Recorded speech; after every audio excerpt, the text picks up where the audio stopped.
রাত 2টো বাজতে চলল। আমি কি করছি এত রাতে? আমার পছন্দের কাজটা করছি। টিচার্স ডে স্পেশাল একটা কেক বানালাম আর কটা চকোমুজ বানালাম। আসলে আমার মনের মতো কাজ যদি শান্ত মাথায় শান্ত পরিবেশে করতে না পারি তাহলে আমার ঠিক ভালো লাগে না। যে কোনো কাজই মন দিয়ে না করলে আমার মোটেই ভালো লাগে না। মধ্যরাতের মতো শান্ত পরিবেশ আর কোথাও নেই। বাচ্চারা ঘুমিয়ে গেলে আর্ধেক শান্তি ওখানেই হয়ে যায়। আমার সবসময় মনে হয় মন থেকে ভালোবেসে যে কাজটা করা হয় সেটা সবসময় ভালো হয়, আর দায়সারাভাবে যে কাজটা করা হয় সেটা কোনো সময় অতটা ভালো হয় না। প্রাপ্তি কি পেলাম? অনেক বড় জিনিস পেয়েছি। এতগুলো হাসি মাখা মুখ আর এত আনন্দ একটা স্মৃতি হয়ে থাকবে।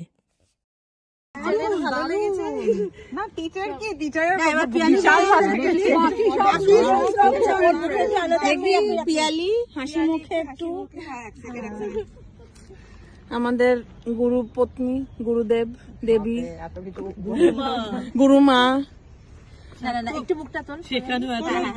এই কেক ফেক দিয়ে তোকে ব্রাইব করা হচ্ছে, আমাদেরকে বকবি কম।